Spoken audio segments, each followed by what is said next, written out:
Hi, this is Ashraf Ismail, Game Director of Assassin's Creed 4 Black Flag, and we're here to give you a taste of our Caribbean open world. At this point, we are catching up with Edward in between missions, and we need to head to Havana for an important meeting. With Black Flag, we wanted to bring you an open world unlike anything you've experienced before, our most unique world with massive cities, but also a Caribbean environment that is filled with exploration potential. The world is filled with a lot of loot, a lot of treasures to find. As we see here, there's a sailor. We're gonna loot him and we're gonna find a treasure map. Treasures are very important in the progression of Edward and the Jackdaw itself, which is your ship.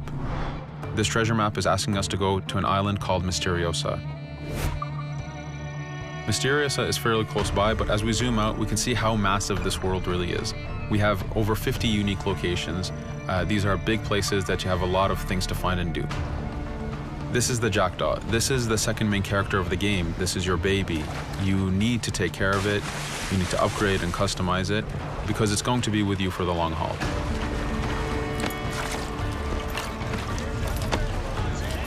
Here's our first mate, Adewale. Adewale is very important in the story.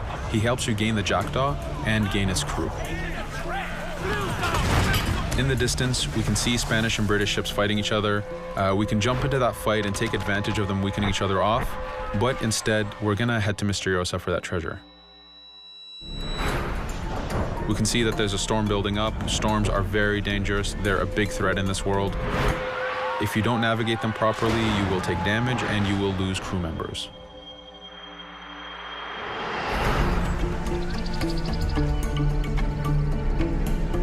Mysteriosa is a Mayan ruin, one of the unique 50 locations we have in this world. Everything you find, everything you do has some type of value for you. There's lots of hidden artifacts, treasures, and activities to discover. We know from the treasure map that the treasure is up near that temple to the top of this location, so this is where we want to go.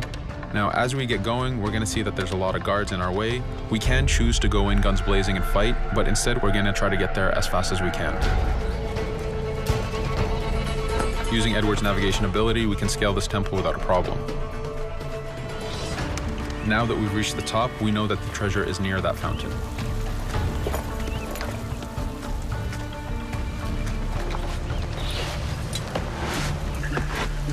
Now that we've found the treasure, what we've actually found is a blueprint. Blueprints are required for the biggest upgrades on the Jackdaw.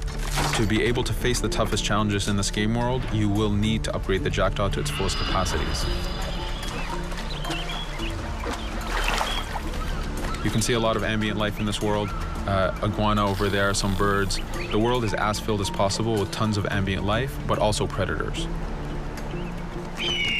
As we go to head off Mysteriosa, we're going to do a reach high point. Reach high points work as before, revealing the contents of a location, but as an added feature, now they are also fast travel points.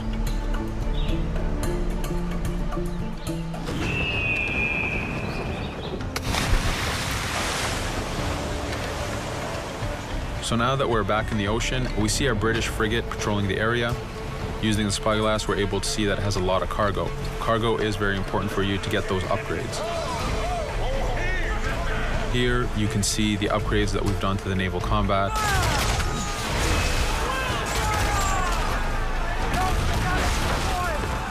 The basic round shot is trajectory based. This comes in very handy when you have big waves that you need to shoot over.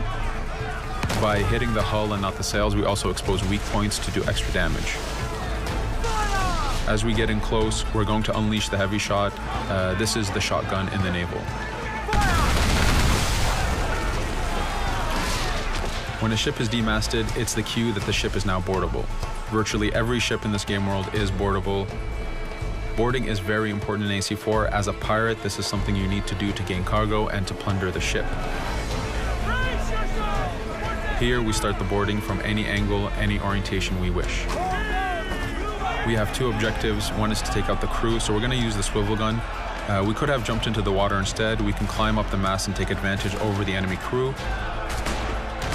We can even swing with the rope to go in guns blazing.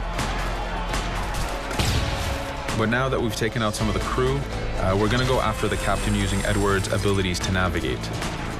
We wanted to show off the navigation potential when you have these two ships come together like this.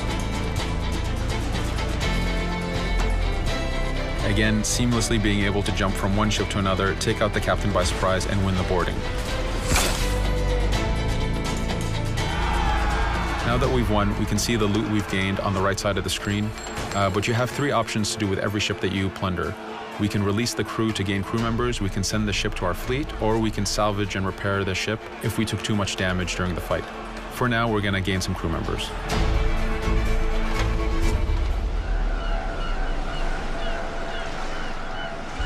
Now that we have cargo and the blueprint, we can now build the upgrade. Fisherman villages are the perfect place to find that harbor master who will build that upgrade for you. So let's do that now.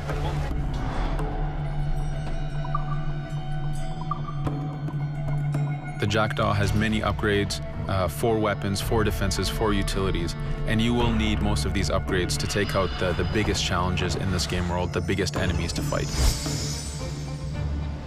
But you don't only upgrade the Jackdaw, you also upgrade Edward. This is where harpooning comes in. You use the harpooning system with hunting to get the goods to be able to upgrade the number of weapons Edward can carry, the number of pistols he has, even his armor. But for now, we're going to continue our journey to Havana. In our path, we see that there's a fort. It's blocking our way to Havana, so we need to have mastered the naval combat to take this fort out. But since we've recently upgraded the mortar, let's use it to take out the fort towers.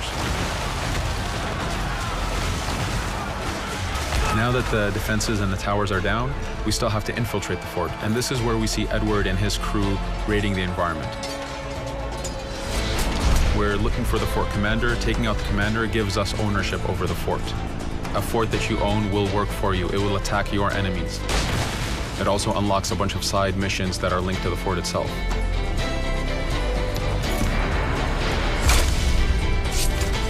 Now that we've taken the fort, we can finally reach Havana, and this is something that you'll see in an upcoming video.